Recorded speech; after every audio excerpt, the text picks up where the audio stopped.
Hey, everybody. Welcome to Cinco de Mayo. That's really big here in California for some reason. It's like everybody turns Mexican on this one day a year.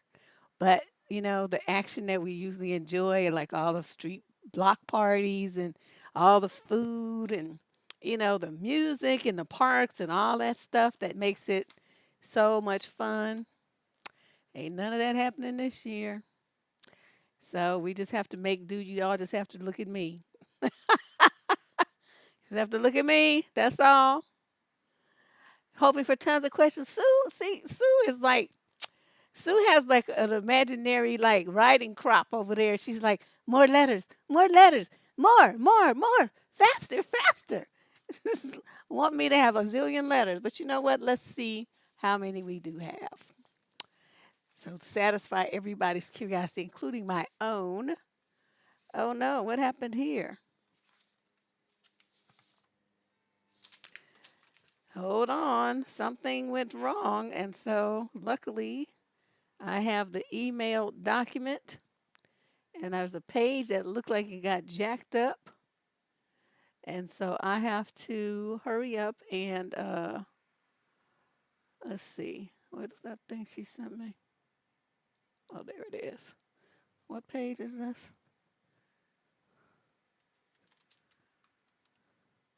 Page 6. Wait, no. Page 5. Hold on, you guys. It's like half the page didn't even print. So that wouldn't do by the time we got to that page. That would be a disaster. It's all cut off. Page number that's supposed to be at the bottom is halfway up the page. Me and my little raggedy printer. Everything in my house is raggedy. Someday I'll update it, but I don't feel like it.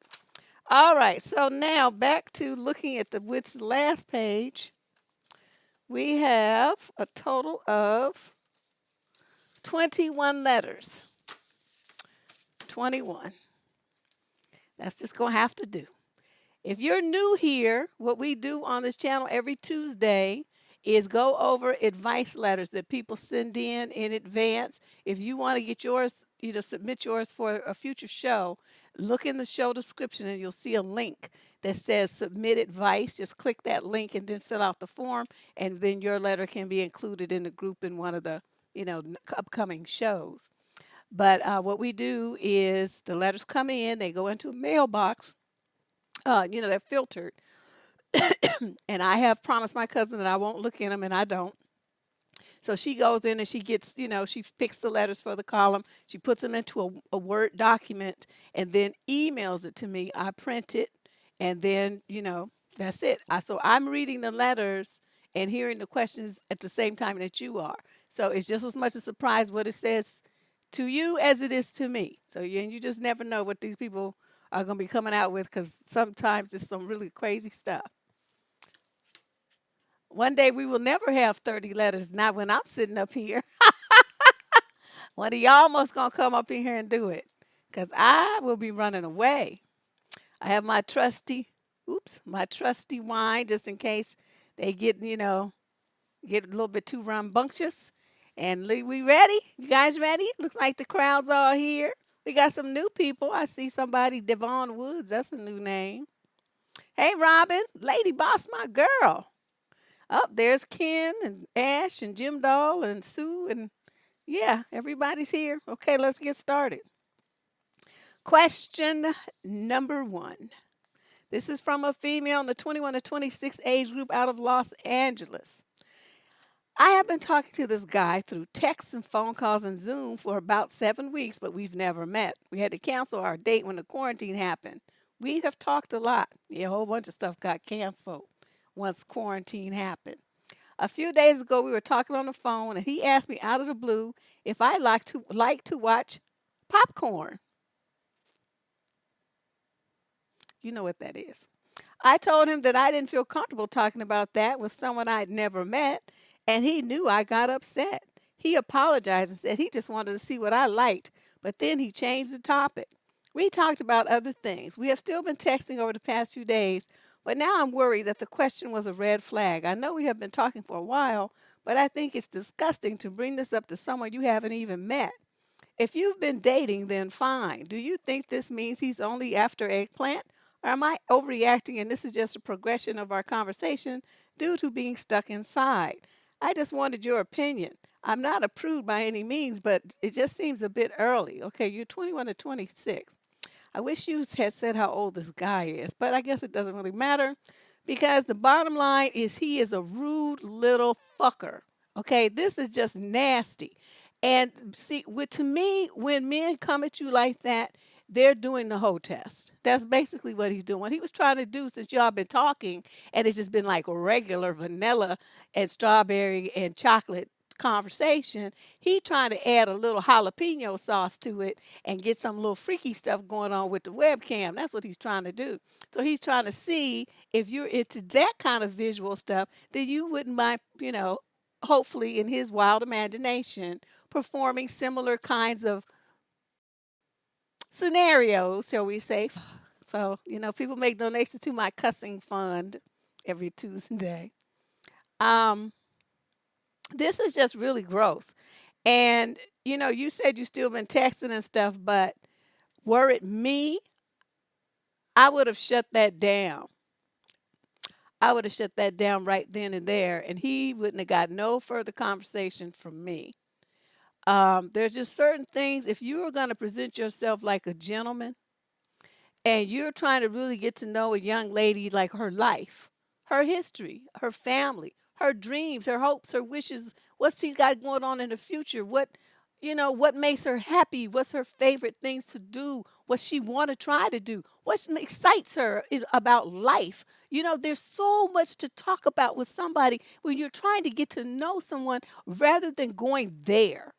And so the fact that he chose to go there is very telling. And for me, that's somebody who is not really interested in, following a respectful protocol to get to know a woman. He just want to come straight out with the freak. So, there are women that are probably okay with that. I'm not saying that, that's not some women's thing. I would hope it's not, but I have to admit that there are some that would go along with that. You, however, are not one of them, and neither am I. So why you continue to entertain him without cussing him out, I have no clue. Because he would have became every kind of motherfucker I could have thought of real quick. You be talking to me like that. What the fuck is your problem? And you sit up there ask me some bullshit like that, motherfucker. Do you even know my middle name? But you want to know about that? See, no, he wouldn't. He would have got cut. Uh-oh, Leandra done robbed somebody. Thanks, Lee. I appreciate it. I feel free now. I can let loose. But yeah, this is horrible. This is very horrible. And you young ladies, when guys approach you like this, you got to have your boundaries.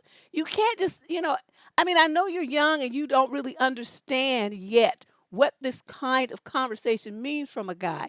But it's not your man. It's not like your husband, your boyfriend you've been with for all this time, y'all doing everything under the sun, and then you going to spice things up by watching something like that. Well, then that might be, that would be appropriate under those circumstances.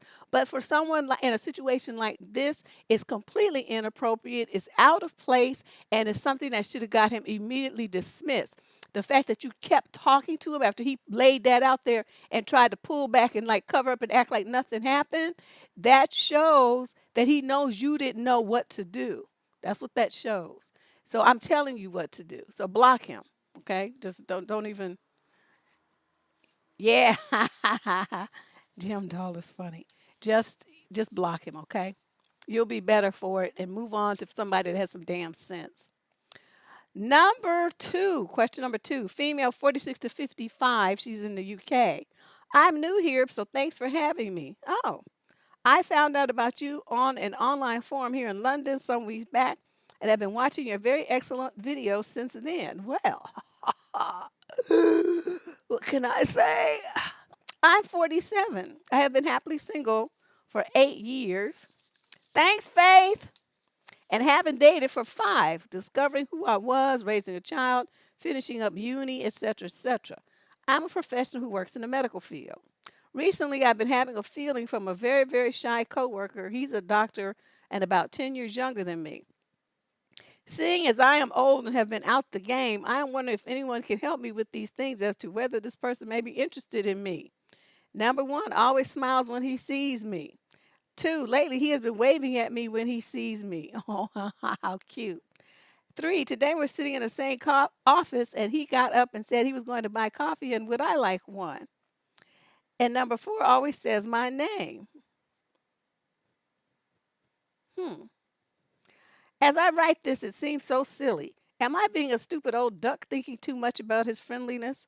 No, he's definitely expressing some kind of interest, because that's not, if he's very, very, very shy, as you say, but he's going, he's doing all of this stuff, that's coming out of his shyness a little bit. Men who are super shy, like what you talking about, they just freeze and they can't say nothing.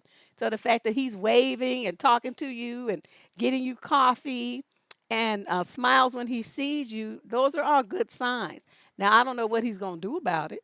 You know what I mean? Because sometimes that's where the shyness takes over, and that's as far as they go, and that's just it. But you shouldn't be like trying to step up and ask him out or anything like that. Don't you do that? Um, that would be very bad. And plus, you guys work together. That adds a whole new dynamic of ick to it in case something funky goes down. I mean, in some jobs they don't care, but in others they have, policies, whether written or unwritten, about people dating on the job. So, that there could be that to consider as well. But it sounds like, he likes what he sees. His interest is more than just casual. That's for sure. But let's just wait and see what he's gonna do about it. To me, I mean, you could be just as interested as you want to be. If you ain't doing shit, I mean, okay, what? Well, why are you even bothering? Your interest don't mean nothing.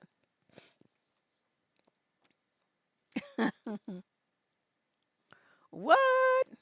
Leandra can bake? You keeping secrets. Okay, question number 3. Female, 26 to 29. It says no location provided. Backstory: I dated a guy while I was in college. He was not in college. I met him in the summer.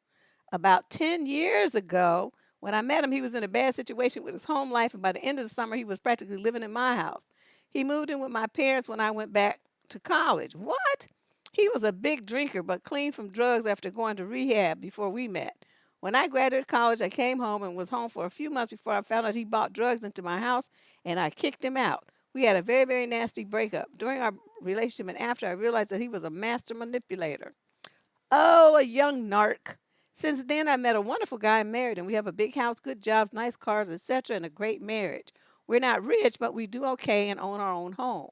He went back to the city where he's from not long after we broke up. Okay, she's talking about first dude, evidently. And he's been homeless. What? Living on the streets ever since. He's had a really rough go of it, which I found out from his aunt and uncle who still live in the area. He messaged me a few times, apologized to me for everything that happened, and just told me that I was the only person that cared about him, blah, blah, blah. He messages me occasionally. I've blocked him a few times as he's messaged me from different accounts. I have no feelings for him or anything, but I do feel bad for the guy. He messaged me earlier today and asked if he could come to my town about 2 hours from the city where we are and get his stimulus check. He wants to move back to this area and asked if he could stay at my house for a little bit. Oh, oh, until he finds a place. We definitely had a room. We have 2 extra bedrooms currently, but I told him no because I'm not opening my house to his bullshit. Plus, I'm married now, and he's a felon who can't take care of himself. Can you imagine the dust? Moving that kind of dust up in your house with your husband? This dude has got balls galore to be even asking somebody that. He called me an asshole and told me that I think I'm better than him because I was dealt a better hand in life and that I was selfish for not sharing my home with him to help him get off the streets. I've worked for everything I have, as has my husband, and I'm not risking my whole marriage and searching for an old ex that can't take care of himself. Do you think I'm wrong? Absolutely not. Absolutely not. And I'm like, um, every time he messages you, you should block him without responding. Why do you even give this guy any conversation? See, now I gotta fault you for it. You sit up there talking about you feel bad for him. What the fuck for? Everything that he's done to he did it to himself. Okay, nobody made him go and nobody held a gun to his head and made him go use drugs. He did that. Nobody made him drink himself into a stupor. He chose to do that. He could have cleaned himself up when he was staying clean and got a job and had his own high place and everything like everybody else. But no, he would rather be stupid. So I mean, what you want from me? I can't co-sign on anything here. And you try to bring this stuff in. You dare feel so sorry for him. You relent and let him come up in your house because you'll never get him out. You'll never get him out. He'll be stealing your stuff, selling it to buy drugs, bringing other druggies up in your house, just generally being a fucker because he knows he can. Because what you gonna do about it once he's up in there? So you better listen and just stop all contact with this guy. Block him. Stop talking to his relatives. You don't know the people. You ain't friends with them. Say when they call you talking about, I don't want to hear about him. I'm married now, and I want all the man I want to hear about is my husband. Shut that shit down. This is ridiculous. Homeless motherfuckers always reaching out because they want a hot plate and a cot. Tell them, go commit a crime. They'll take care of that. You get at least 90 days of food and shelter. But for you to put this up in your house, no. I wish one of my exes, oh my God, the fun I would have roasting him. Oh, I can't even imagine the levels of profanity I would rise to.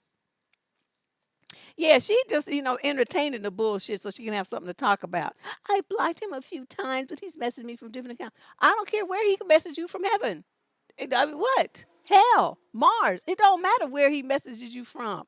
You know it's him. Block it. Don't respond. Delete it immediately. That's the path that you need to start taking and stop having conversations with this idiot. He knows you still, Ty, he still got his hooks in you because you still want to talk to him. This is stupid. Ugh. Female, next question. Female, question number 4. Female, 26 to 29, out of Dunwoody, Georgia. Deb, my husband and I are on the brink of divorce.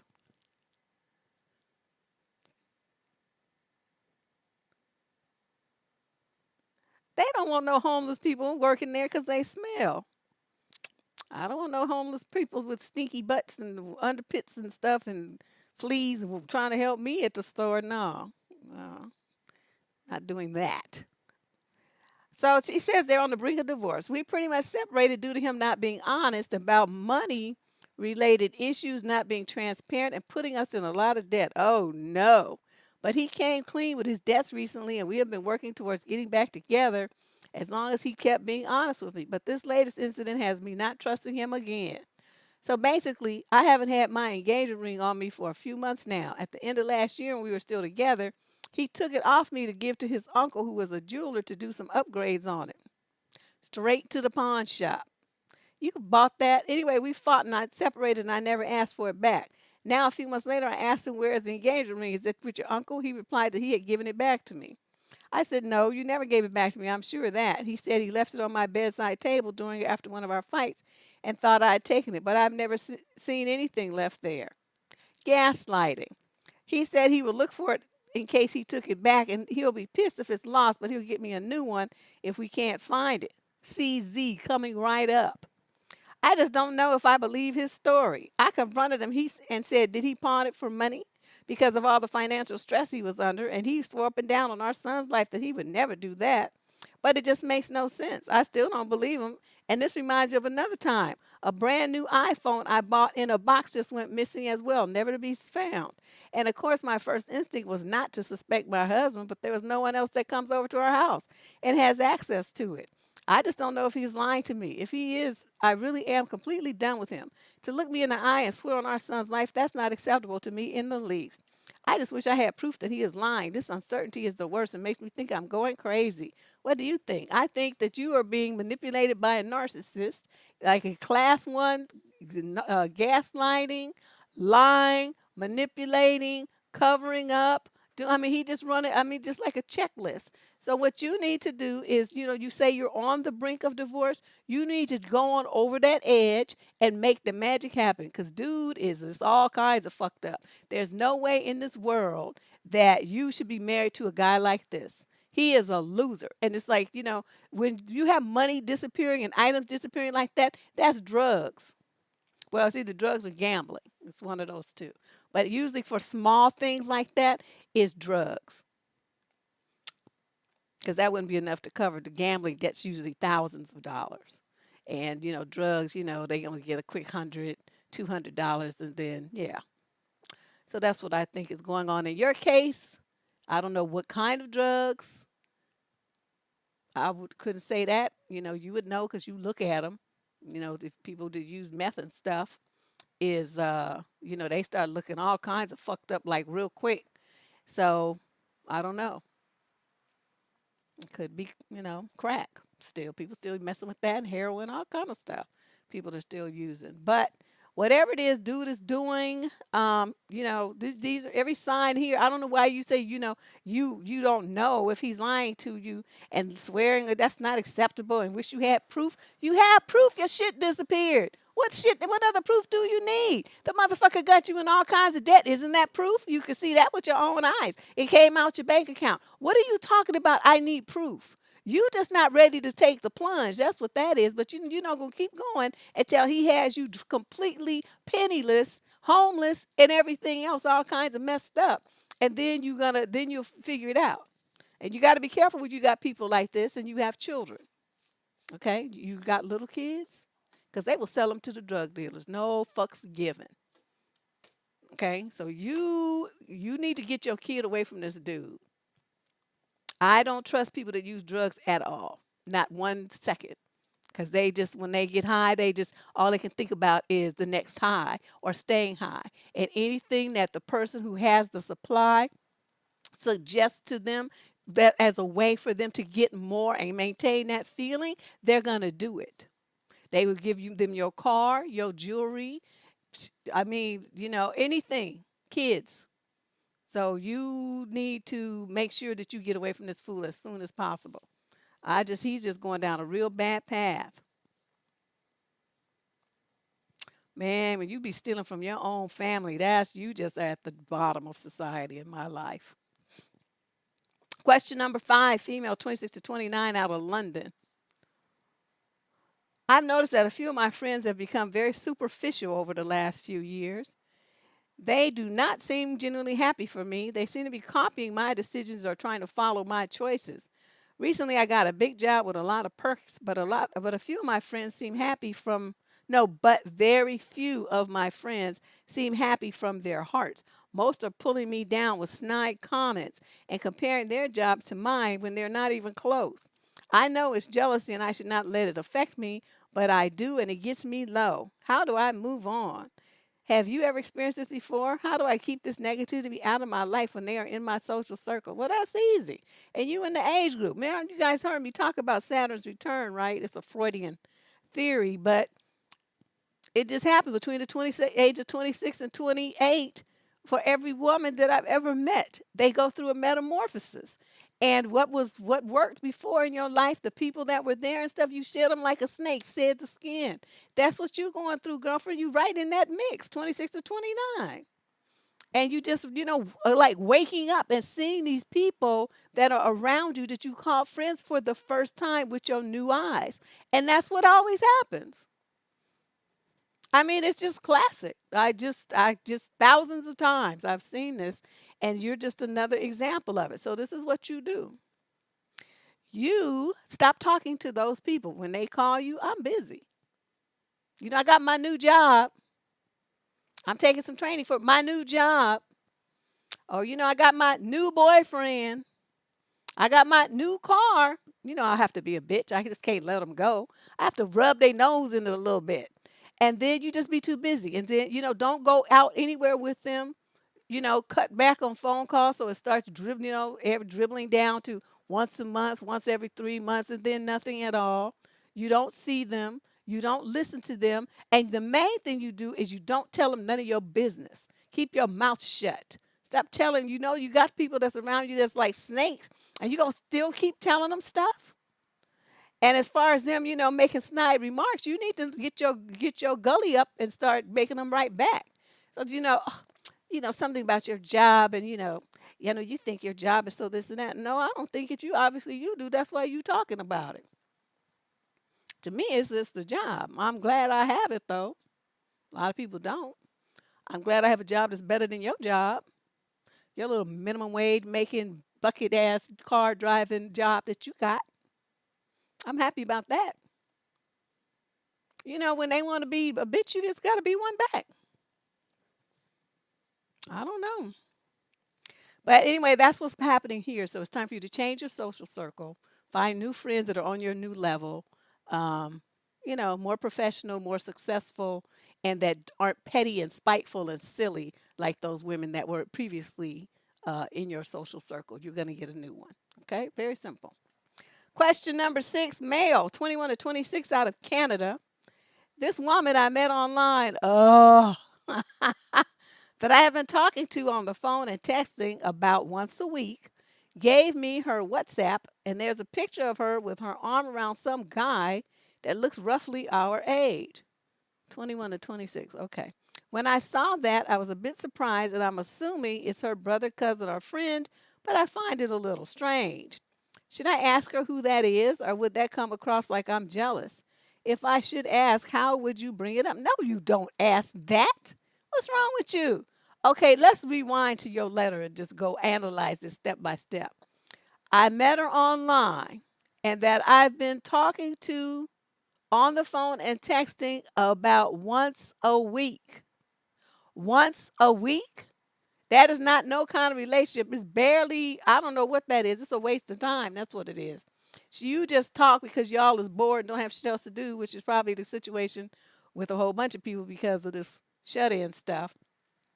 But no, you should not fix your lips to be asking her anything about what's on her profile. Once a week, I mean, shoot, I talk to the Amazon delivery dude more often than that. My groceries be coming. Hi, guy. How are you today? How's life treating you? I mean, that's more than once a week. Yeah, once he said online, I was like, oh, it's like I got to stop rolling my eyes because they might have to do like my grandmother used to say and roll out your head down and start rolling down the street. She used to tell us that. And we were stupid and we believed her.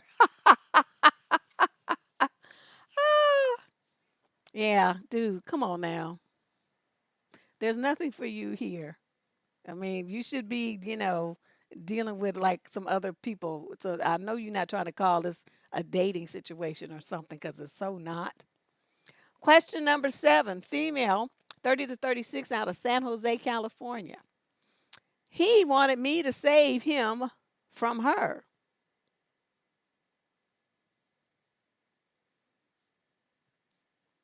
I don't know.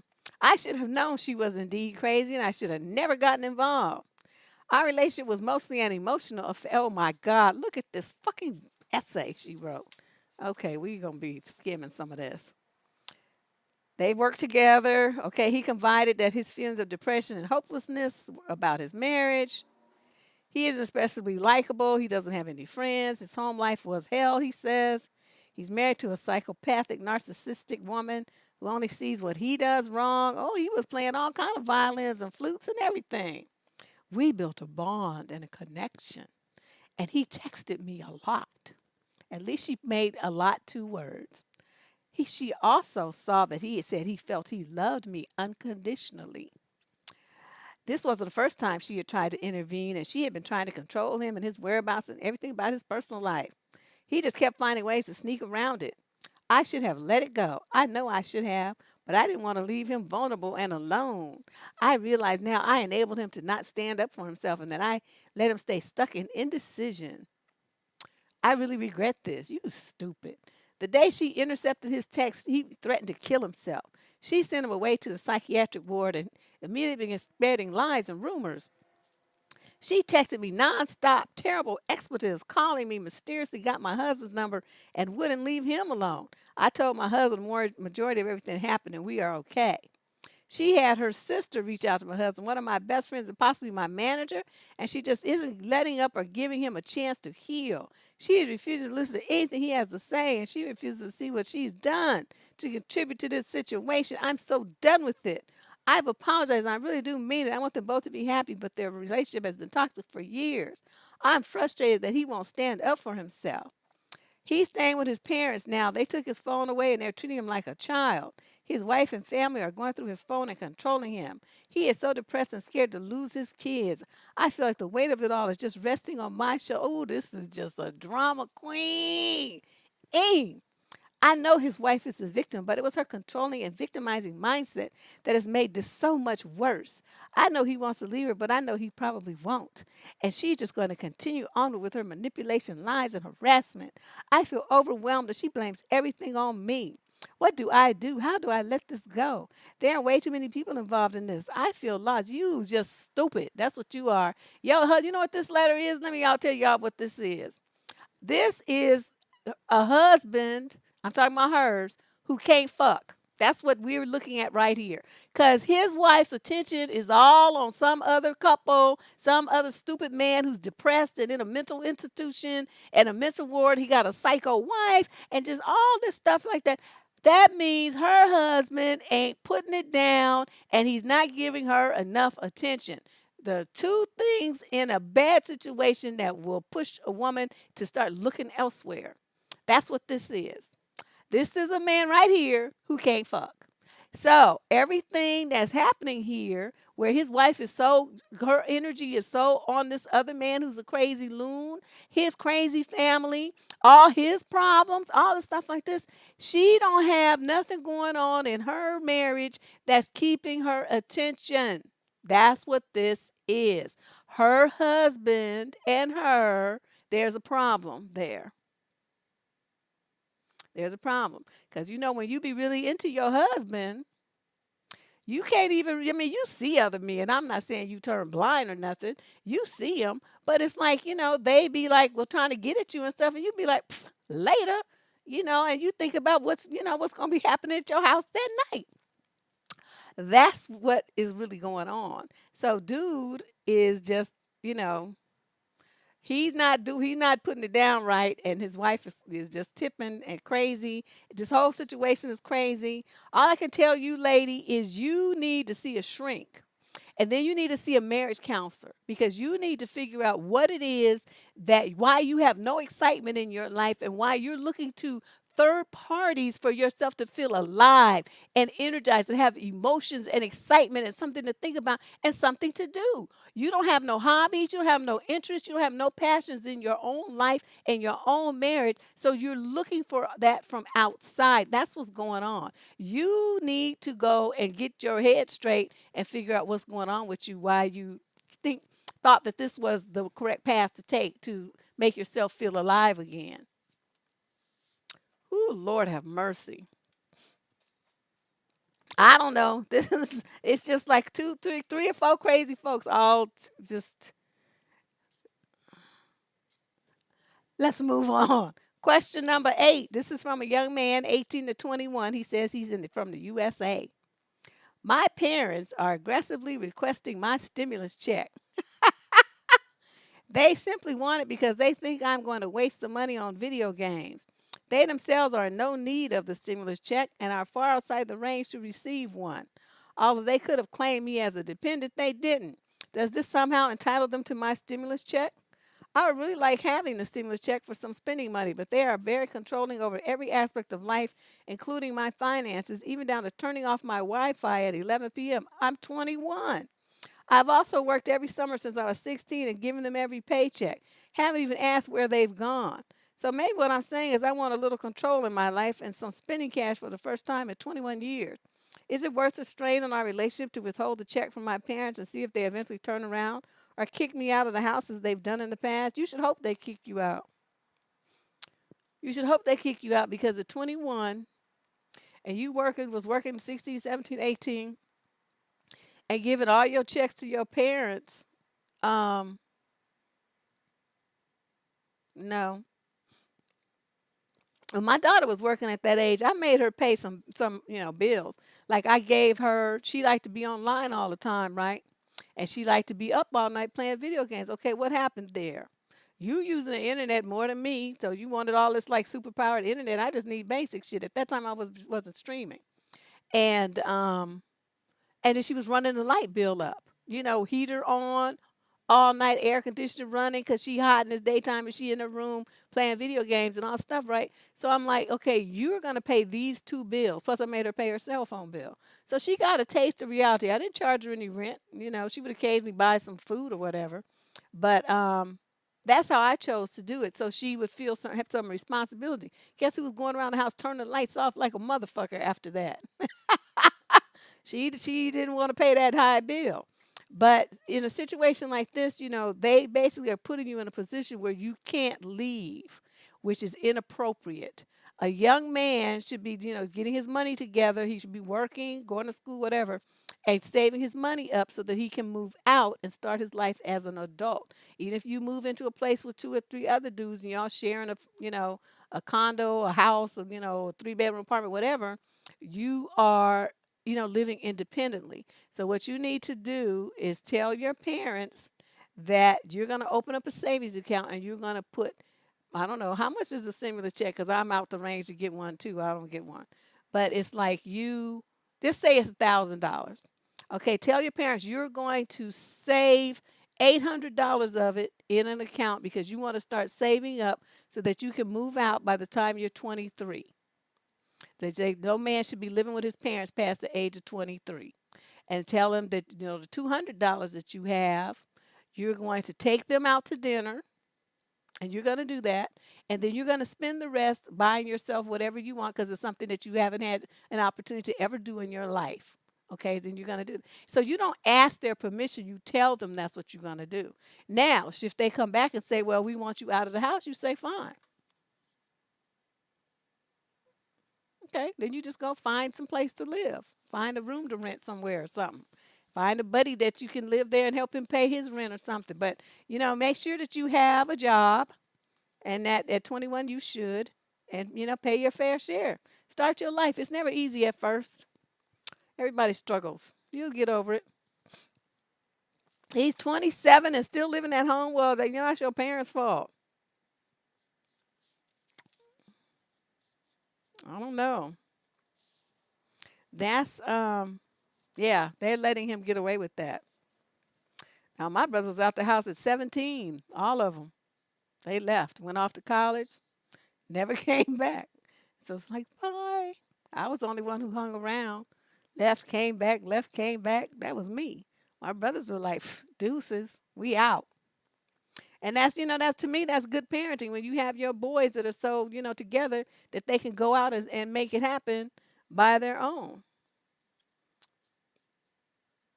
So that's, yeah, that's part of what I want to talk about. I'm sorry I didn't get to do that show, The Manly Man, but yeah, I had to go take care of my auntie. Ooh, Lord have mercy. Do you know when I got out of there, I felt like, remember, what's his name? What's his name? Andy in Shawshank Redemption, how he broke out of prison?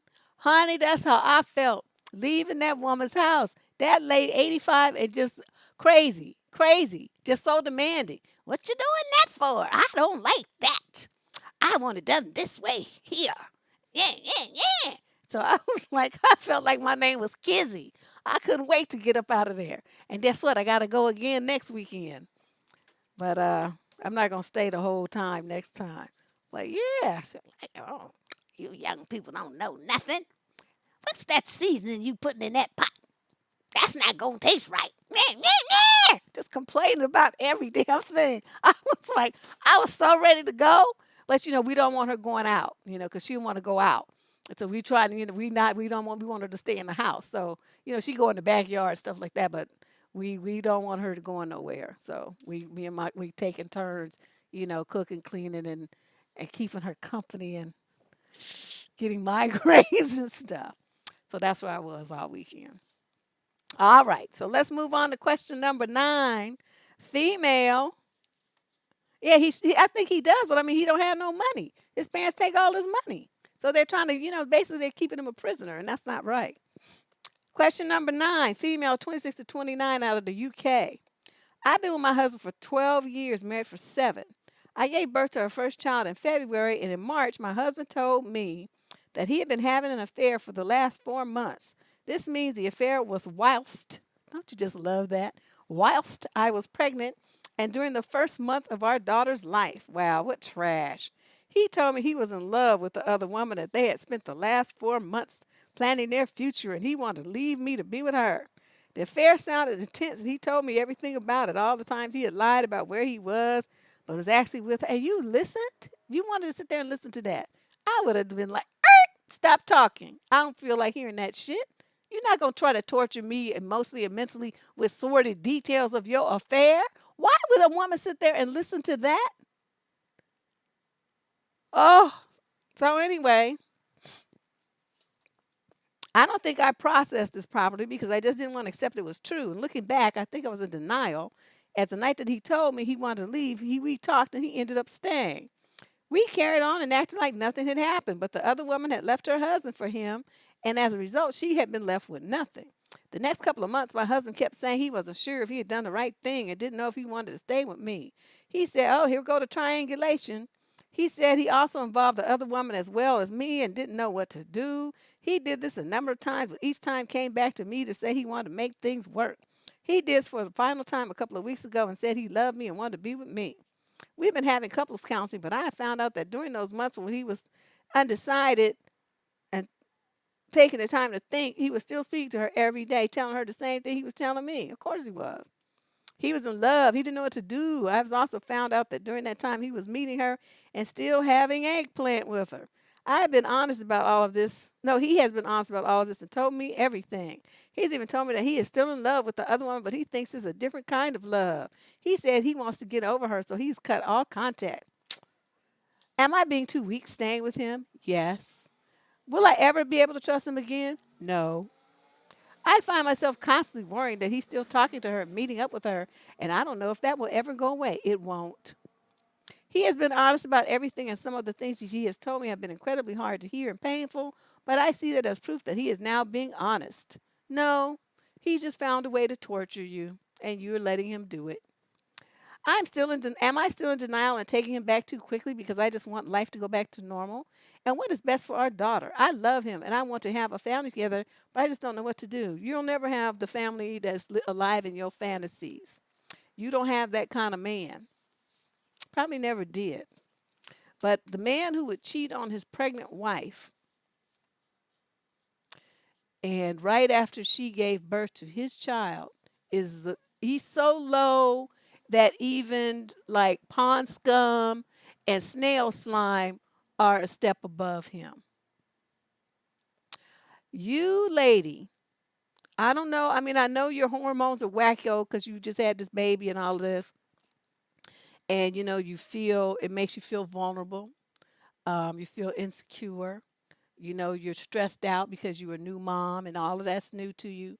You thought your life was going to be one thing, but it's something completely different.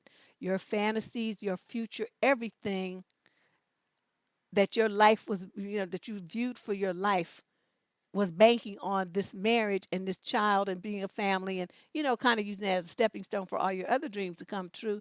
And now it blew up in your face and you don't know what to do. I understand. I get it. I know exactly what's going on with you. But what I'm telling you right now is that this man is never going to be the man that you thought he was. It's not him. I don't know if he changed or if you just didn't see him for really what he was. But a guy who would treat his wife like this and want to tell her all these little nasty details so he could sit there and watch you be hurt, you don't understand what narcs do.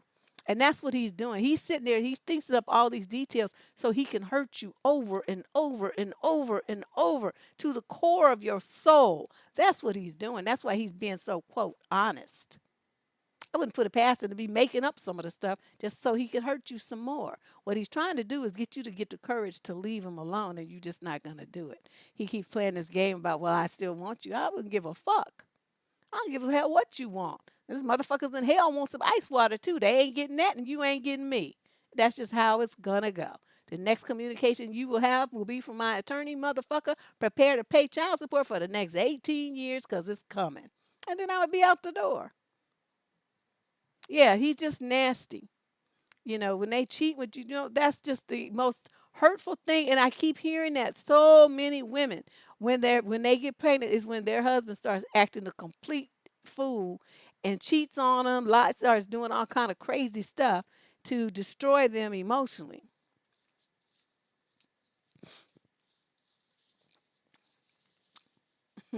No, you telling the kids not yours when they turn 18. That's when you do that. You don't do it before.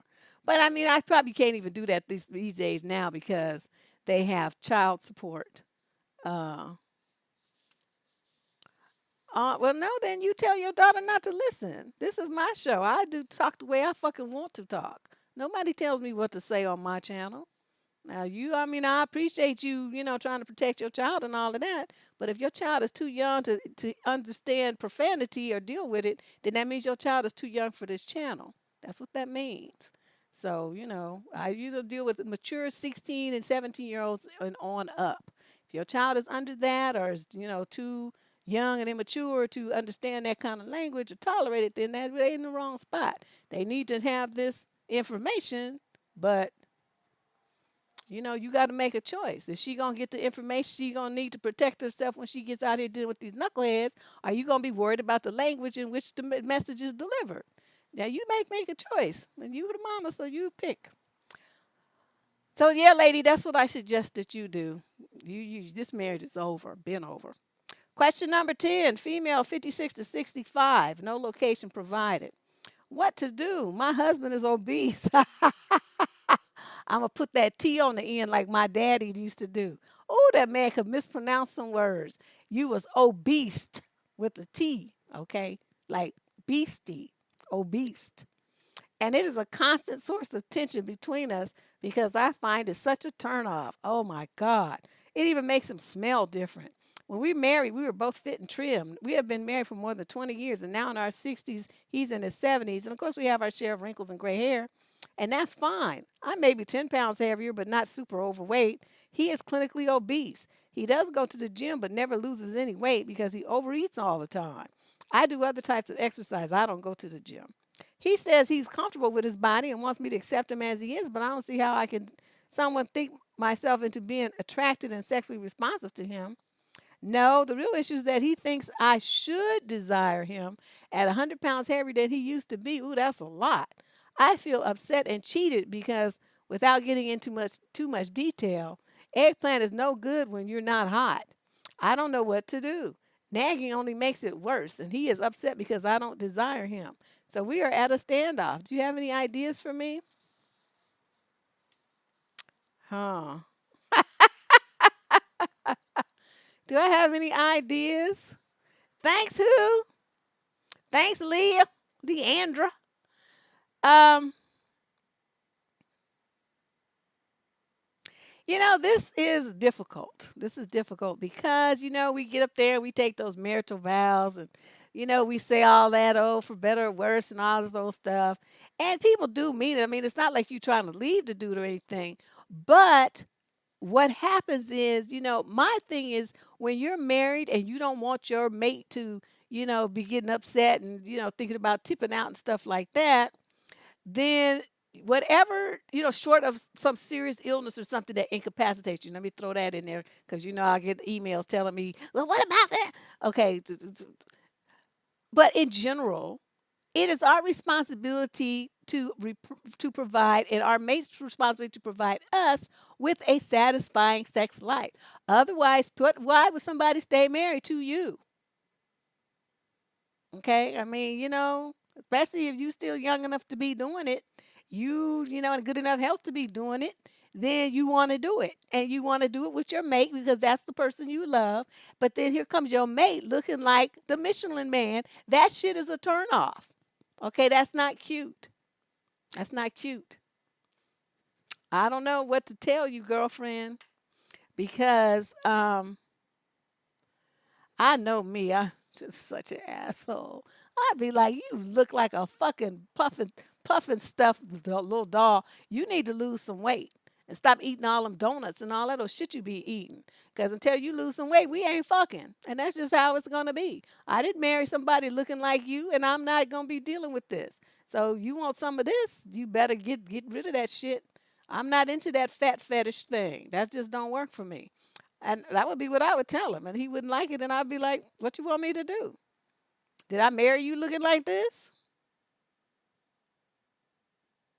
It's not like it's a sickness that you can't help but get. You're doing this to yourself because you won't put down Doritos and donuts. Okay, that's a choice you making. That means you don't want no pussy. You want Doritos and donuts. So you go on over there and have them. But you won't be getting none of this, and that's just how it would be. No, that's just but he's a grown ass man. I'm not gonna be running around trimming your food grocery list like you a child. Like he can't get in his car and go buy whatever he wants to go down to the donut shop or whatever he's gonna do. Fast food drive through and stuff. I mean, I mean, no matter what she does, we don't want to get into any codependent stance where she's trying to take charge of his weight. That's not how you do things as a grown adult. This is his son. He made this choice to get this big, and he's gonna have to make the choice to change it. It's not her responsibility to do anything. Just tell him that she doesn't like it. And if he wants to keep doing what he's doing, then that means he likes not having no pussy. I mean, what you want from me? I just don't, these are choices. Like I said, it's not like he has like, cancer or, something that he can't control. That's not what we're talking about here. This is something that's fully in his control. And so, if it's a depression thing or something, then he needs to go see a shrink and make that happen. The COVID diet. Yeah, I don't know. I don't have that kind of patience with people. If you sick, I have all the patience in the world. I really do. But if you're choosing to do some old fucked up shit and you want to enjoy you're doing the fucked up shit, which means he's enjoyed stuff in his face with all stuff, and he wants to present that problem that he's now created as something that I need to accept. No, motherfucker, it don't work like that. It's fine that you choose to do that. That's great. You do what you do, you. But I have the choice about what I'm gonna do in response to what your choices are. Okay, so you can't do that and then force that on me. Like I'm supposed to just be like, "Oh, honey, you're still so fine." This and that. No, no, no, no, no. So I see why she didn't give a location.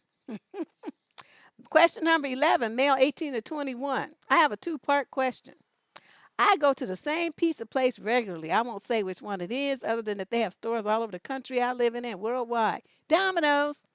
And one of the girls that works there, I don't work there myself, always remembers me by name and makes an effort to always say hello by name, even if she's not the one serving me at the time. So a couple of times now, I was sitting inside the store before COVID-19. She would walk up to me and make a point of saying hello, my name, and in a way like she really wanted to see me. It was really warm and friendly. I tried to test her to see how she would react by looking straight into her eyes and smiling more than usual for a good 4 to 5 seconds. And when she was handing me my pizza and she returned the look and smile, but she didn't back away or give me some weird look to signal she was uncomfortable with it. Okay, God damn it. You've been reading them online things about how to get women or something? All this, oh, I was testing her. Okay, let me finish reading. Just last night I went there. She served me and asked what I'd been up to, just being as nice and friendly with me. I was going to give her my number last night and even had it ready. But a couple of her coworkers were out in the front answering the phones, and there were other customers around too. So because I didn't want to put her on the spot, especially if her boss was there, I just ended up wishing her a good night and left. As far as I can tell from what I've noticed, she doesn't seem to make the same effort as far as friendliness is concerned with other customers. I'm at least 60% sure that she might like me rather than her just being friendly. Can you believe this letter? This dude, I'm about to rip him. So as I was saying above, my question is twofold. Does it sound like somebody just being friendly, or does it sound like she wants more than just a possible friendship? The second part of my question is, and I'm assuming I'm right in thinking that it sounds more like she likes me. If a girl really likes someone and puts in that sort of effort to try and get their attention, have I blown it by not asking her out yet? Roughly how long would it take before a girl starts thinking something like, he's not interested in me? Just for the record, I am single. I know why. And I do like what I've seen so far and would at least like to see if there's anything there. And if so, if she would be compatible with me and vice versa. Okay, God damn it. How are you supposed to know if she's compatible with you until you take her on a date? What? I'm psychic?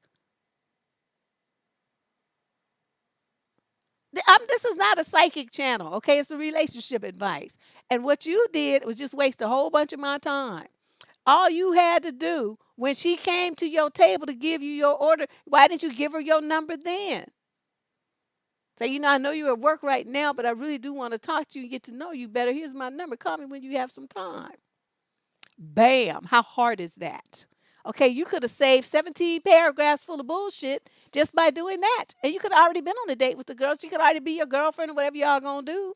But you sitting up there, oh, well then I'm 60% sure. And then, but is this the way that they do? And is have I blown it? Just you too much in your head. You know you need to change this because you are gonna be single forever if you don't start taking action and stop thinking about stuff so much. You would drive somebody crazy. I feel crazy just reading your letters, and I haven't even met you. Only interact with you for 5 minutes. Yes, thank you. I forgot I have some wine. I'm about to have a swig too. Oh my God, this dude makes me need some Hennessy though. Yeah, he's too much. Um, you know what it is his fear of rejection. He's fearful. And so instead of, saying, well, my heart is I'm interested in this girl, and you don't worry about what she's interested in. You worry about what you're interested in. And the only way you're gonna know if it's mutual is if you ask her. That's the thing that drives me crazy about men. They're so fucking scary. Yeah. It's like, what if you ask a girl out, are you gonna die? What is the big deal? They swear, Connie, they act like they're just gonna bust on somebody. The crystal ball says, "Oh, V Joe, it's crazy." They act like if they just say, "Can I get your number?" and she says no, they gonna like dry up in the dust and blow away. I mean, what? That's how you can tell a difference. Like dudes who are into sales know how to deal with rejection. They don't take it personally. It's nothing about the stranger telling you no. It's personal because they don't know you. And you don't know why the person said no. You could have asked somebody out whose mother just died, got fired from their job, found out that they was diagnosed with something. All kind of stuff goes on in people's lives would make them not want to start a new relationship. I know it's like I was like doing that. I didn't lost my job. I quit. But anyway, I wasn't working. Let me put it that way. And I had money in the bank and stuff. But I'm not gonna be trying to go high side now and start no new relationship where you got to buy clothes and get your hair done and all this old stuff and spend money doing that when I needed to save my money because I wanted to rest for a little bit and then start looking for a new work. And so, I was meeting dudes and they were like, well, how come you want to go out with me? And it wasn't anything to do with them. It was about where I was in my life right then. I did not feel like I was in a place where I wanted to start anything with anybody. I needed to be concentrating on myself, making sure my money was right, and then figuring out what my next move was going to be before it started really, dipping too much into my accounts. My mind was occupied on other things besides what they was talking about. But some guy who wouldn't know that he's gonna take my no personally. Well, why not? Yeah, I'm a nice guy. But my saying no don't have nothing to do with you and what you are not. Just deal with it. Just move on to the next broad. Okay? She'll probably say yes, but I'm saying no for me. Okay, it don't have nothing to do with you. It's no judgment of you. This is about me. And so, but they do, they can't understand that. And they just take everything so fucking personally. You don't want to get all in their feelings. Oh, well, you was a bitch anyway. This and that. And so then after that, when they get like that, then you made the right decision to say no. Because now he's just showing his ass. And it's like, well, I'm glad I said no. Because then I would have to end up shooting you. I'm not trying to go to prison. Oh, these dudes, just crazy. Dude, you just need to get some nuts. Ask the girl out and just stop this. Oh. Oh, wait, I skipped something. Okay, question number 12. Female 30 to 36 out of Syracuse. I've been cheated on twice, once with an ex and once with my fiance and his high school girlfriend. Wow. I told you all about them first loves. My husband is very involved in his ex-girlfriend's family's life. His ex's family invites him over all the time. She's there, but they don't talk. Her sister doesn't like me because I told her to move on. They have no kids together. I'm just sick of dealing with people's exes. It's not the exes that you're dealing with, it's your husband. Your husband, if he wouldn't be getting involved, he wouldn't be involved with them people if he told them, I'm married now. And I think it's inappropriate for me to be coming over there, but thank you for the invitation. See? See how simple that is? You're blaming the wrong person. You're blaming the ex. You need to be looking at your husband's raggedy ass. Why you want to be taking yourself over there dealing with your ex and looking at them people all the damn time? What's that about? Hmm. And you telling her this girl to move on, you need to tell your husband to move on. Because he's the one carrying his happy ass over there. They're not forcing him, they just inviting him. And he goes willingly, happily, voluntarily. Okay, so see, you're thinking you all focused on like she's your enemy. Your enemy is your husband, the one you sleeping next to every night. He's still involved emotionally with those people, and that's why he takes his ass over there. So you're looking. You need to, you talking about they don't have any kids together and this and that. That just even makes it more interesting why he's going over there. I could see it if they had kids, because that's still his kids, aunts, uncles, grandparents, or whatever. And it's nice to have maintain those kind of relationships so that if there's family gatherings like weddings and birthday parties, funerals, graduations and stuff like that, you guys can go and everybody can be civil to each other, and the kids aren't affected by it. In those cases, it makes sense. But they don't even have any kids together. He's still going over there. Are you mad at the woman? You need to take a look at yourself and look at your marriage, and I think you'll figure out that you need to not be married to him. That to me, that's a violation. That's a violation. No, he didn't cheat. She says she's been cheated on before by other people. A fiance and his high school girlfriend. She didn't say this guy. Question number 13, female, 21 to 26, London. I've been happily married for the past 4 years and I'm very much in love with my husband. My in laws are really bothering me with jokes and how they act around me. One of my sister in laws has been spreading rumors around my husband's family that I am a lesbian. Oh, wow. Her and her husband have been making jokes about it all the time and has been making me feel really uncomfortable. To top it off, my father in law joked that if it wasn't with my husband, I would be with a woman. My husband's family sometimes are fixated on sexuality because one of his sisters is gay and another is bi. The sister that is gay has also been making jokes. I've heard her joke and confirm with her wife that she thought I was gay. I suffer from anxiety and their actions are really bothering me. I dread family get togethers. I worry about what I'm saying, how I'm acting. I overthink everything and become withdrawn. It's also affecting my relationship with friends. When I'm with other women, I'm paranoid about how I am around them. I just moved to a new city and I've always had a good group of girlfriends, but I haven't managed to make girlfriends here because I'm worried all the time. My anxiety, particularly about my perceived sexuality, runs deep. I was bullied at school and people called me gay because I was a bit of a tomboy, but I have never wanted to be with a woman. I also grew up in a religious family in a country where being gay is not okay, which is why people thinking I'm gay is so triggering for me. A few months ago, I brought my in law's behavior up with my husband. He was oblivious. He often is. He doesn't tend to pick up on things. He was annoyed at how I was being treated and encouraged me to be honest and tell them to stop. I approached my sister in law and her husband and told them to stop making lesbian jokes, that I'm not a lesbian, and that is making me uncomfortable.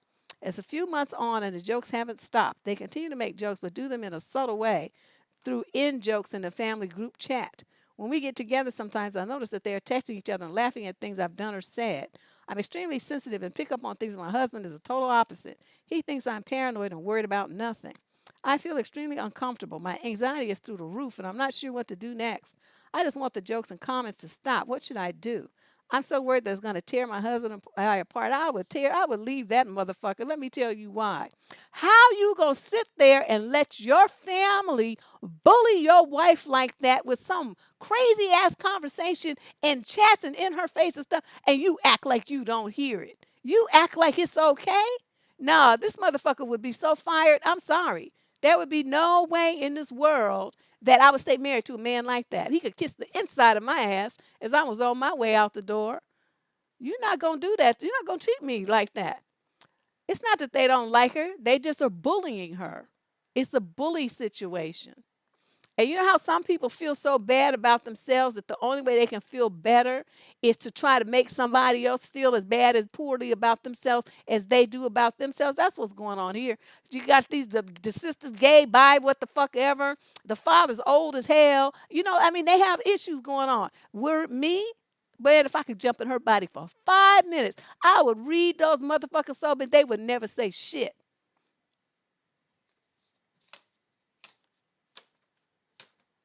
That's what is going on.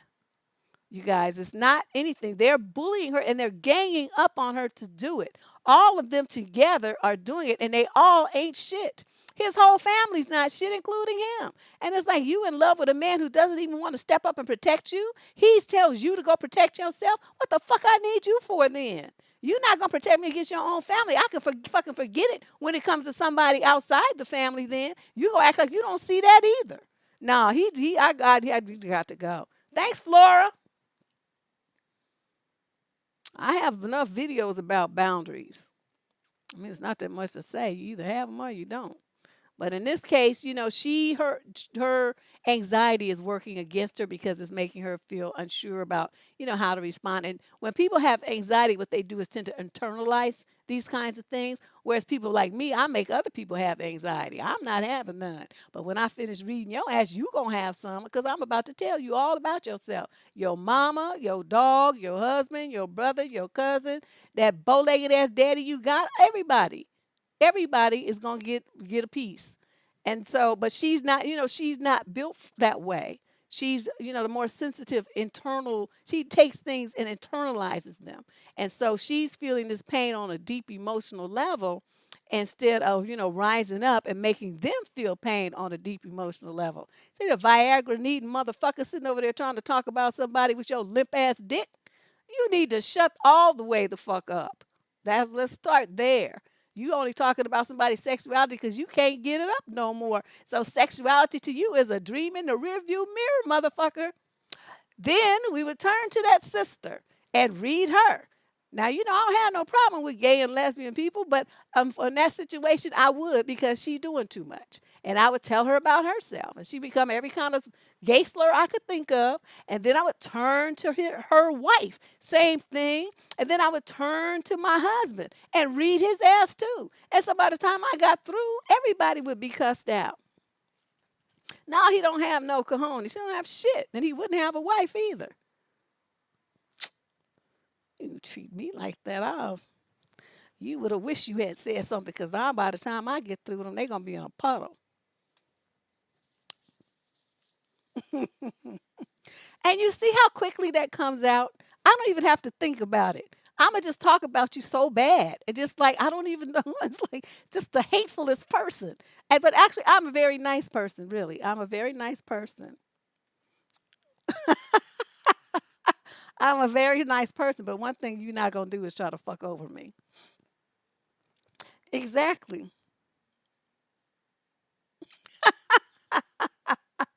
Shut up, Leandra. Oh, these people, man. It's people like this that just really makes me wish I could teleport myself into people's bodies and just just straighten out folks for them real quick. For a fee, of course. Woo! Question number 14. We got 21 questions today for those of you who wandered in late. 21 questions. People are donating to the cussing fund. Feel free to, add your 2 cents or $2, whatever. Yeah, this. I know, Jerisha, where did that come from? But anyway, you know what? The old men can't stand for you to talk about they broke down dicks. But that would be like my number one target. Okay, question 14. Female 30 to 36 in the UK. My boyfriend and I are now being 8 years on. I guess that means they've been dating 8 years. I love him and everything about him so much. But recently, he started making dirty jokes about sleeping with a girl who's a former friend of him. It's really insulting, and with the type of person he is, I really wonder why. When I get annoyed and ask him to stop, he laughs and says, I'm a really jealous girl, and it's quite natural for the male's instinct to chase multiple mates. I know, but it's not funny at all. I think he's teasing me and does not mean it. The problem is he's doing this so often without considering my emotions. I'm thinking maybe time is up for us. I want to know if you also get annoyed about these kinds of jokes, or is it only me? I am really frustrated. I do not understand why a person who declares that he loves me should continue this behavior. You know how they spell it with IOUR. It's so cute. While I directly said a million times that I do not like these kinds of jokes. And are there really jokes and not shameful fantasies? Well, see, you thinking about the wrong thing. You thinking about, is he thinking about some other bitch? That's not the conversation here. The conversation is why is your man treating you this way? When you tell him to stop and he doesn't do it. When you tell him it's hurting you and he keeps doing it anyway and thinking that is fun. What you have here is a really, really bad narcissistic sociopath. That's what you got. He don't give a fuck about you. And your 8 years, girl, you talk thinking it's time for, oh, it's been time. When he said that the first time to you and you told him to stop and then he did it again, that was the day your relationship was over. See, boundaries again. Boundaries. Boundaries. Well, in the UK, that's not uncommon, T. Kelly, as far as I know. A lot of people don't even bother to get married. They just be together for 20, 30 years, from what I hear. Um, but yeah. And then when you tell him to stop and he laughs, see, he's torturing you. And you're sitting around staying there and taking it. What is wrong with you? There is no way in this world. Once he did that, I'm telling you, the first time, oh, it's a joke. Okay, well, that shit's not funny. Don't do it again. Then he does it again. That's it. You pack your stuff and you're gone. Because now it's intentional. See, before he could use the excuse, well, I didn't know you would get that upset about it. I'm sorry, it won't happen again. And then he doesn't do it. But you say it's hurting me. It's, don't do that. And stop talking to me like that. Stop saying those kind of things to me. And he does it again and then laughs in your face about it because over your hurt. And you want to sit there and stay in the relationship and worry about if anybody else gets annoyed at those kinds of jokes. These young girls, I'm telling you, I don't understand the willingness to stay in relationships and be tortured by these dudes. 8 years is like 7 years too long anyway. Why people want to be dating for 8 and 9 years? What the fuck is that? I don't understand it. You know how many men I would have had in that much? I don't know. Change these motherfuckers out because they don't be acting right. This is a perfect example. He would have got fired on the spot. Question number 15, female, 21 to 26. I've been dating, quote, Raymond for about 6 months now. I'm 23 and he's 21. The beginning was fine. Okay, wait, he's only 21? The beginning was fine as it always is with the honeymoon phase and all, but overall it's really lackluster, and I have huge issues with Raymond that should have been a deal breaker from the beginning. Oh, well, there you go. He got his degree around the time we started dating, so he's done with school. But he has no car, no license. He's never worked a day in his life. In the beginning, I thought, okay, well, maybe he just wanted all his focus to be on school.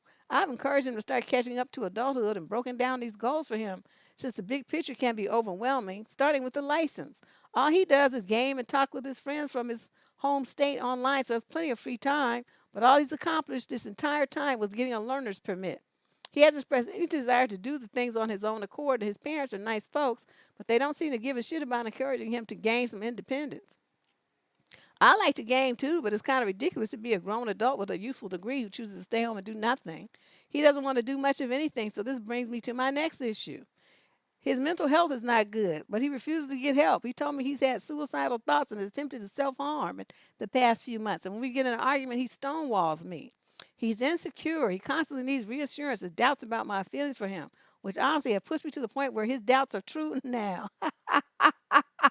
He's also expressed that he doesn't really have any passions and nothing makes him feel any sense of fulfillment.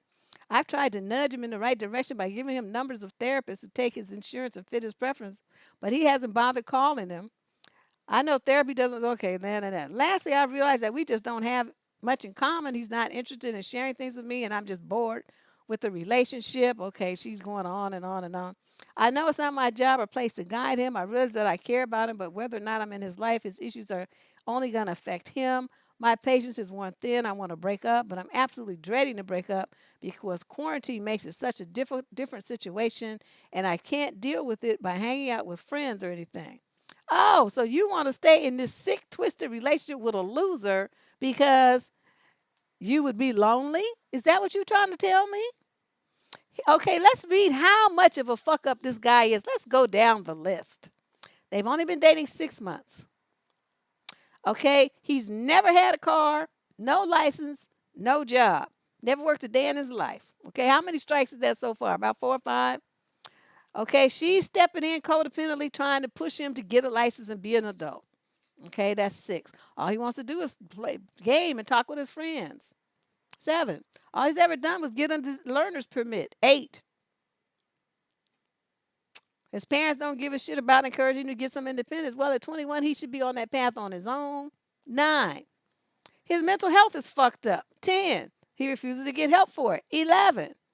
He's had suicidal thoughts. That counts for at least 20, so we up to like 31. He wants to self-harm. 32. He stonewalls you when he has an argument, so he don't want to communicate. 33. He constantly needs reassurance. 34. He doubts your feelings for him. 35. He doesn't have any passions and nothing makes him feel anything sense of fulfillment. 36. Okay, I could keep going on and on and on. But the bottom line is you didn't say one good thing about this dude, and we have a list of at least 36 things that make him a loser. So the answer is there. Now you're gonna keep wasting your time just because of the shutdown or something. I don't know what that's supposed to be all about. But well, you just do you. I don't know what else to tell you. It's not, anything I can really help you with because all of the evidence you wrote in the letter of why you should not, why you're just wasting your time. You want to continue to waste your time because of COVID or any other excuse you want to give. That is your right and privilege as a person in whatever country you're in. Okay, let's move on to question number 16. This is a woman, 21 to 26, out of Oaktown. Oh, a homegirl. I was casually hooking up with this guy in 2019, and things seem to have taken a turn to a serious route. This year, he flew me out to see him, and after that trip, he asked me to be more open with him. But I'm struggling with this, and I don't want to tell him I don't feel comfortable sharing with him because he does things that aren't very encouraging. For instance, he never answers any questions I ask that require a lot of thought, or he answers with a question. Yeah, he's using my tactic. He always answers me if we're having a boring general conversation that goes nowhere.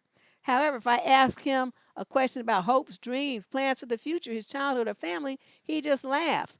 And when I call him on it, he tells me and tell him he's ignoring my questions, he just laughs and says he prefers to ask the questions. Oh, dude. Even though he's doing all that, he'll say that I'm not being open or sharing my thoughts or trying to have meaningful conversations with him, which hurts his feelings. Never mind the fact that he's not engaging me in meaningful conversation when I'm trying to have one with him. I don't know. I'm just tired of trying to talk to someone who thinks that they want to talk, but in reality, they don't. I started pulling away, and I figure if he truly wants to know about me, he'll ask. And if not, silence is an answer too. Stop being fucking passive aggressive. Now, this is some bullshit. You too old for this. You tell him, you know what? Every time we try to have a conversation, I trying to get to know you as a person, you stonewall me. You're not trying to let me know anything about you.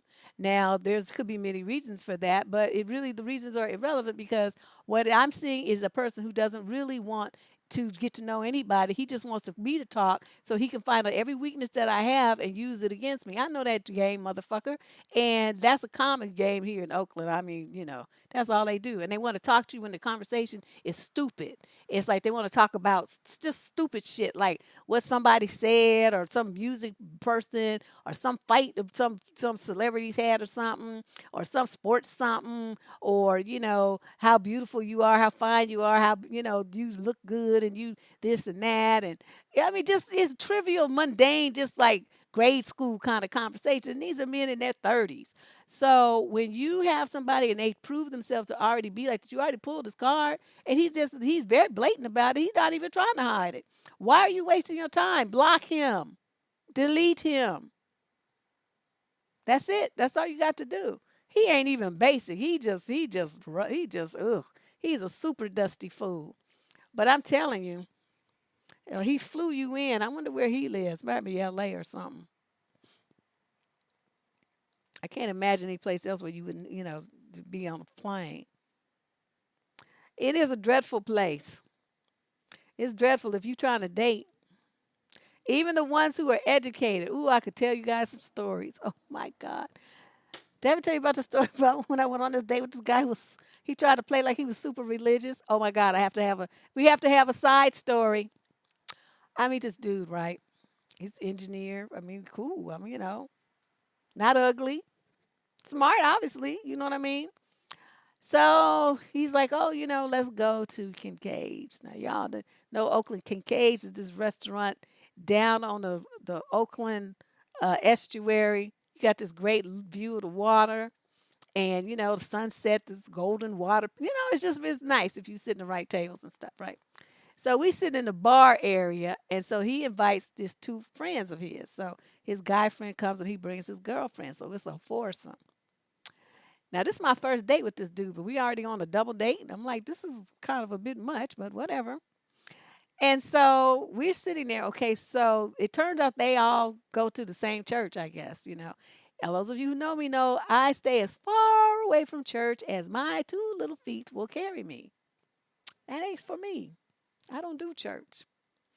So we're sitting there, and that's the moment at which he decided to ask me, what church do you go to? It's like, oh, no, I don't go to church. Church. I've got my face all twisted up. Oh, well, we all go to whatever church they go to. I said, oh, that's nice. I mean, what you want from me? And so, oh yeah, this is a good one, honey. Wait, this is just so fucking unbelievable, and this is a true story. Okay, so I'm sitting there, right? So they bring the thing, and you're gonna order. So they decided that they was gonna order. He's gonna order these appetizers, and they have this like cheese and artichoke dip that I just love with the French bread. Oh man, I could eat a whole pot of that by myself. But I was being polite and I was sharing, and so he ordered two though, one for me and him, and the other couple had one. So before the appetizers come, they said, a blessing to the table. They said a blessing. I'm like, okay, whatever. I mean, I didn't participate, but I was just quiet. I'm not going to be, oh, I'm not doing that. And, that's not me. So I'm let them do their little thing, and I'm just sitting there. So then they raise their heads up, and I'm still just sitting there. So then we eat our appetizers. Okay, so then they want to order, the main course. So we order our food. Do you know before the main course came, them motherfuckers said another blessing? Okay, I'm looking like, what is this? Why we got to say it two times? Okay, oh, but there's more. So then they ordered dessert. And before the dessert came, do you know these motherfuckers said a third blessing? I was done. At that point, I knew there was not going to be no second date going on here. I mean, he was an interesting dude. He had traveled a lot and stuff. He was smart. Like I said, he was an engineer, smart guy. But see, no, you doing too much. I cannot. I mean, I could deal with somebody who's having a religious moment in their life or whatever. You go have that over there. Don't be tripping. I'm not gonna be tripping, and don't trip on me. But three times, every time I eat with you, we got to say three, four blessings. No, you would be wearing me out. So after that, he was like, oh, don't you want to go out again? I'm like, no, I sure don't. And he's like, oh, well, let me take you to the car. That's okay. I'll walk. I just want to get away from him as fast as possible. And that this is, I could swear, you know how they do on court, they make you put your hand on the Bible. I don't believe in all that. But in this moment, if you don't believe me, I could actually do that because it relates to the story, and this is a true story. This really happened to me at Kincaid's in Jack London Square, Oakland. Yeah, see, I'm like, nah. And that girl, she was just looking like, oh, this was like normal. And I'm looking like, this is some fucked up shit. And you with a fucked up man, and dude sitting next to me is fucked up too, and I'm out. I'm not, no. So that was the end of that. And so I never saw him again. Whew. That's what I say. I'm the one date queen. You see how, I mean, I have so like dozens of stories like that. One date. And it was just like something just so stupid happened, or they said something so retarded, or, I just saw something. I'm the one date queen. I probably had 201 dates. I just can't with these dudes. Luckily, when I was younger, I was really cute, so I got that opportunity. Guys asked me out all the time. But it was like,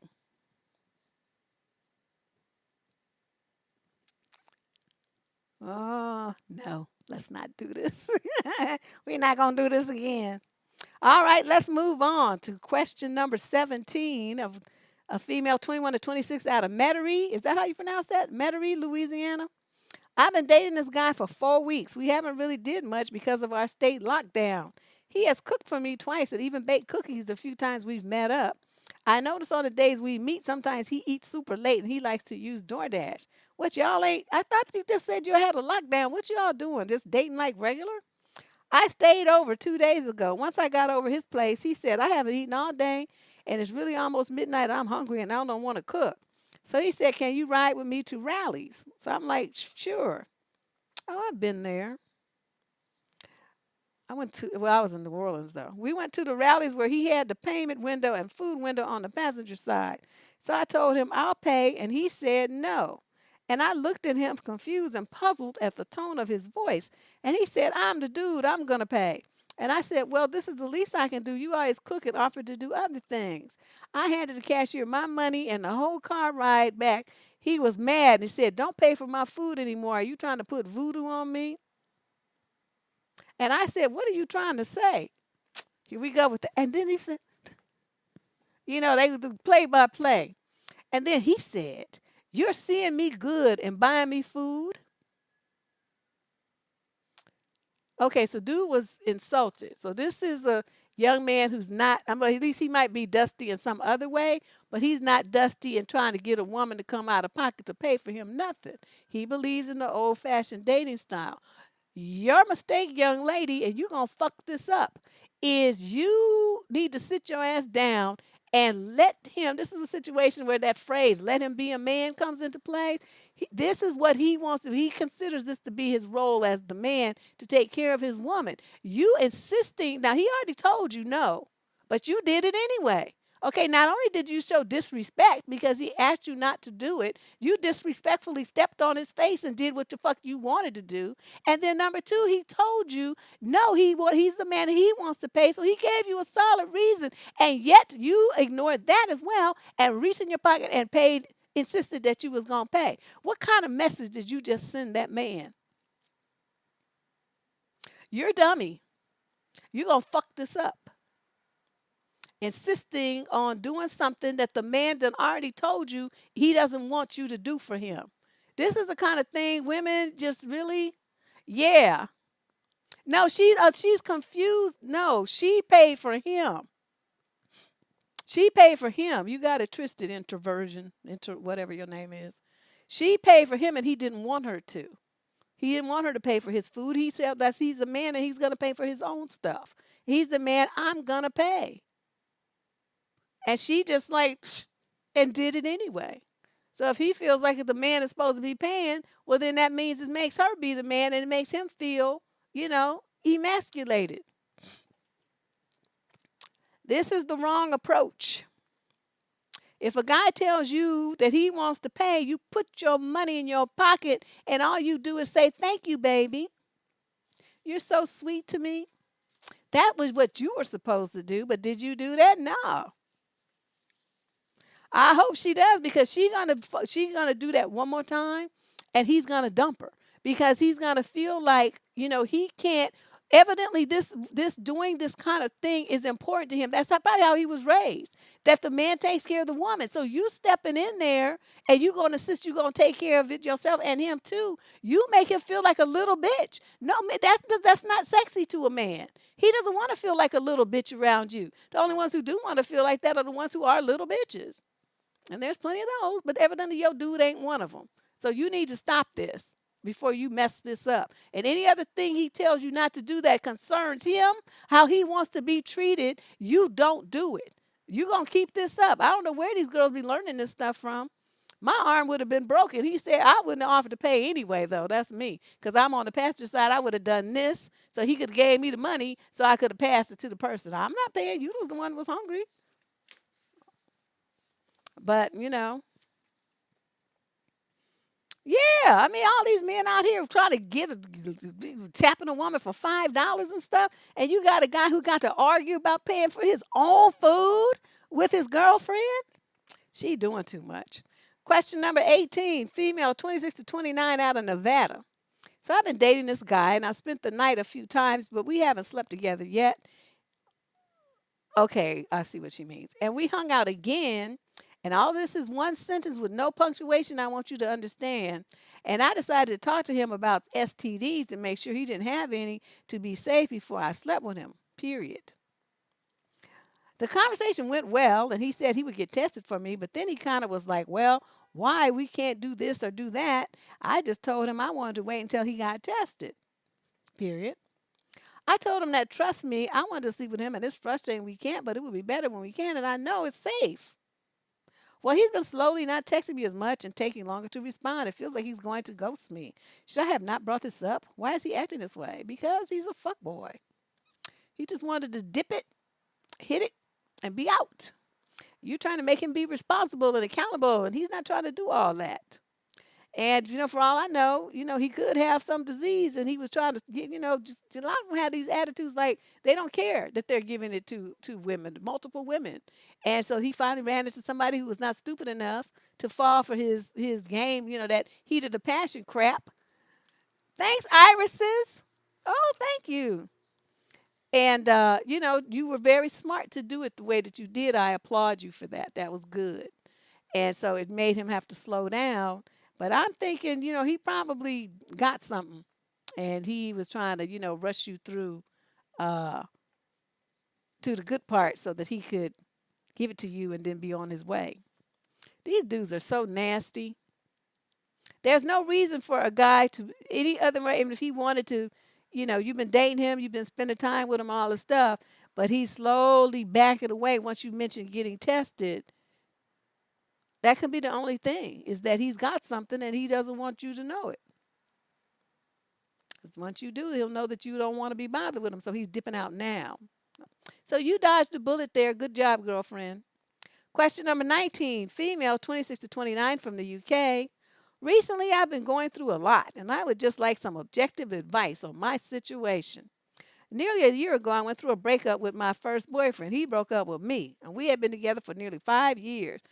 Why do these people date so long?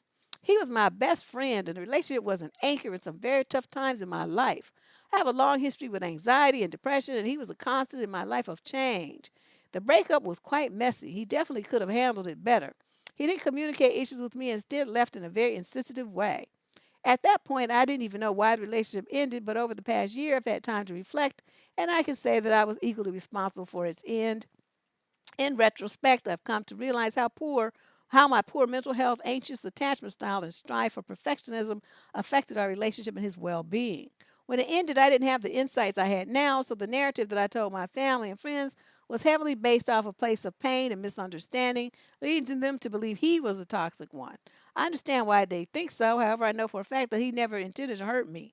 Instead, the relationship was a toxic cycle, and neither of us were mature enough to realize how we were contributing to it. A year later, he wants a second chance. Over the past few months, we've had discussions about our mental health and have shifted poor perspectives to much healthier ones.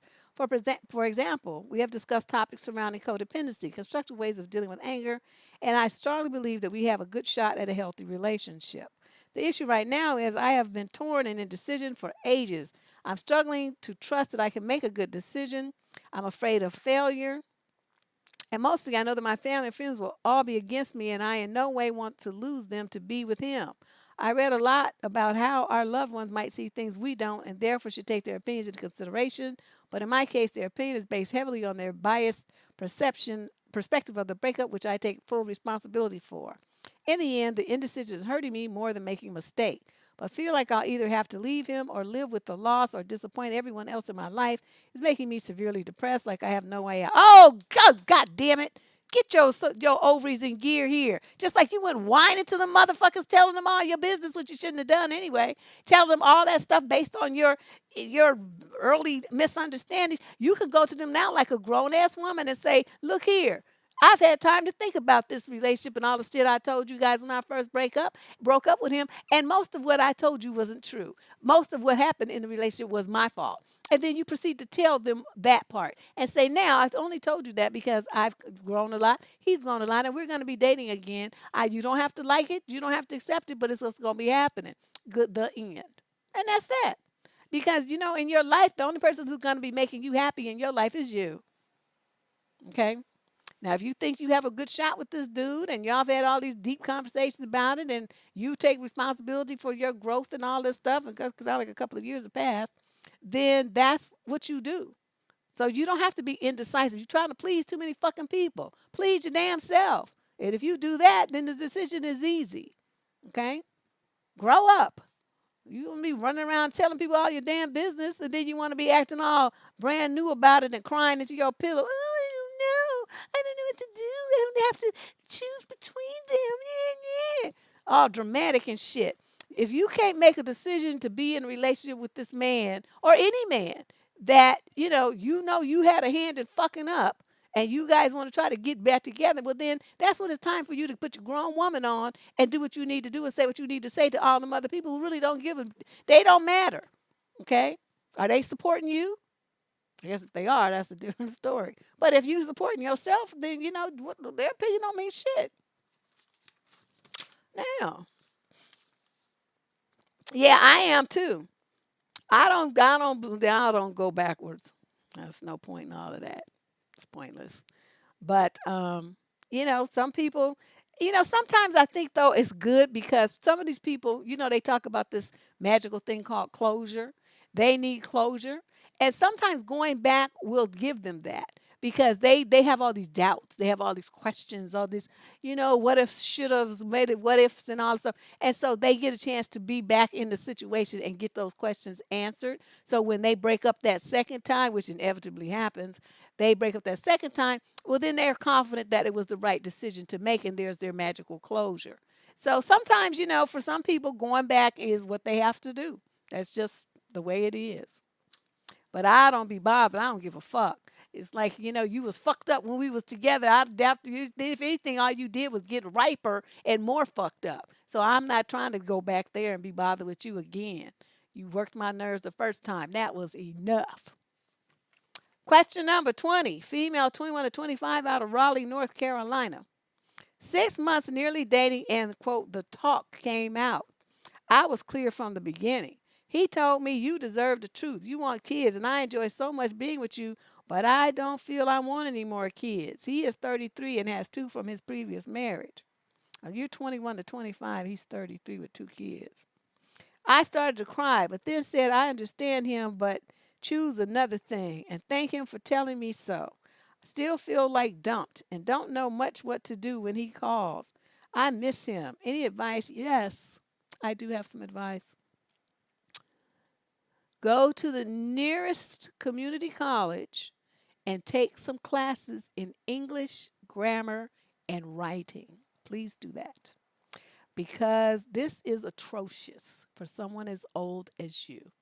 What you just wrote here with these lowercase i's and misspellings and bad punctuation and run on sentences and like part sentences, and I just don't even know what this is. Everything about these two paragraphs that you wrote is grammatically wrong. Okay, that's my first suggestion. Better yourself. Worry about men later. Okay, get you some education. Then, as far as this goes, you don't know what to do when he calls. He shouldn't be able to call you. Block and delete, remember? Block. He's not offering you anything. The thing that you want most is to be a mother and to have a husband and a family, right? That's what I'm reading here between the lines. And he's not offering you that. So why would you miss him? That would be a waste of your time and energy to wait to miss something that is just a waste of your time. I don't understand that. Maybe it's just me. I don't give a fuck. I'm just telling you. Somebody tell me that, I don't want with you. I'll be like, okay, well, that's what I want. And which she did do. But now she's having all these, I don't know what to do when he calls.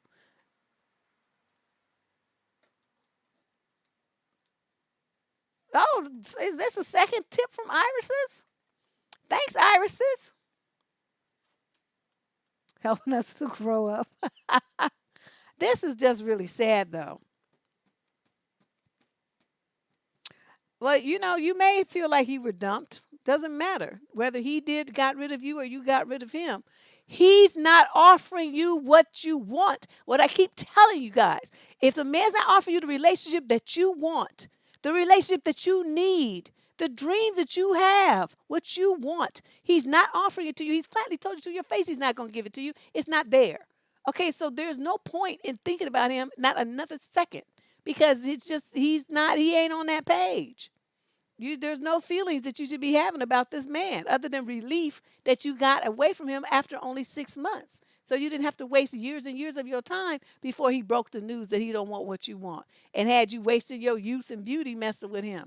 You in the 21 to 25 age group. You young still. Get out there, girl. Make it happen. Yeah, he don't. He already got two kids. Two kids is a pain in the ass. One was a knife. So I don't know. Question 21. This is the last one of the night on Cinco de Mayo. What these people screaming? This female, 26 to 29, out the UK. I've been in a relationship for 5 years now with a great guy, but recently things have changed. I need some sound effects so I can have like drum rolls and stuff. So I will start at the beginning. Oh, wait a minute. Oh, okay. It's not too bad.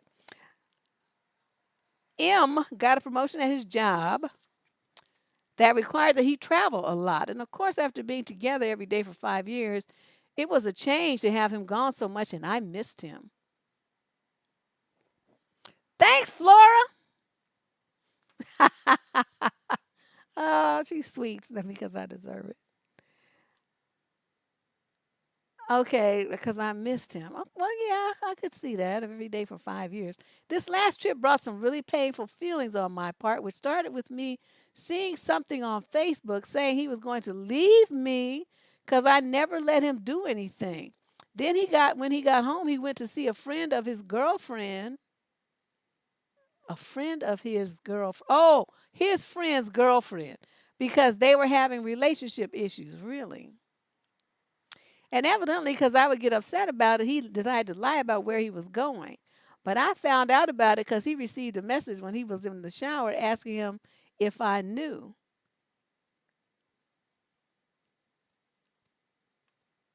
So I confronted him and he confessed. Now he has become really secretive and is hiding things from me. In the past, he would have me check his email for him for work related stuff when he couldn't.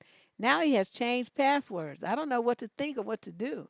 I don't want to appear clingy to push him further away. I love him and I believe with my whole heart that he would never cheat on you. Well, your heart is lying to you. But I don't like the way I feel. I want to get rid of the doubt. I need help. Please, there's no doubt. You ain't getting rid of the doubt here because it's just a fact. Okay. He went to see what is supposed to be a friend of his girlfriend. Where they do that at? He went to see a girl, but I doubt seriously that it was a friend of his girlfriend and the friend wasn't there.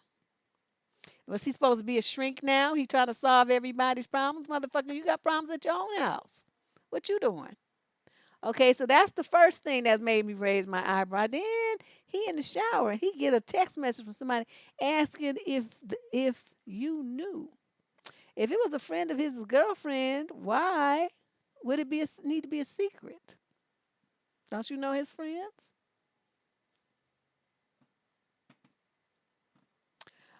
What you have here, honey, usually I don't like to say this, but this is so blatant I just can't.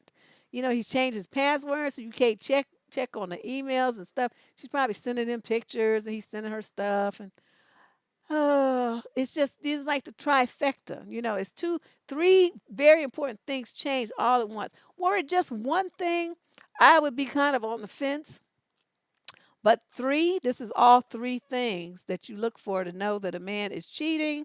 Plus, he put that thing on Facebook saying that he was going to leave you because you never let him do anything. Okay, so that's four things. He's publicly making a statement like that to people, that know you, know him, know of your relationship. He's on his way out. The best thing you could do is not wait for the shoe to drop, the fat lady to sing, because she doing warm-ups right now. La la la la la la la. La la la la la la la. Okay, that's what's going on.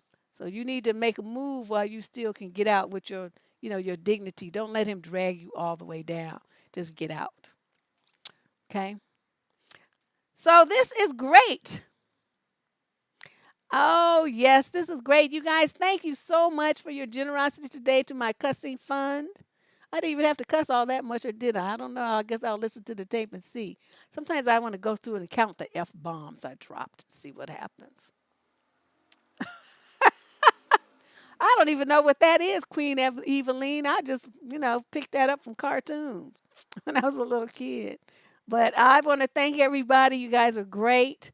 And, I really, I don't know. I mean, I make jokes and stuff when I do this column. We laugh and try to find a humor in it, which you kind of have to do because if you did this stuff and, these people, the decisions that they make. If you just don't make some kind of lightheartedness poke at it, it could be utterly depressing because it's just sad that there's so many young women who have such low self-esteem, just zero boundaries, and make these kind of choices where they sacrifice themselves for dusty ass men. It just hurts my. Oh, I saw something. Thanks, Miss Rose.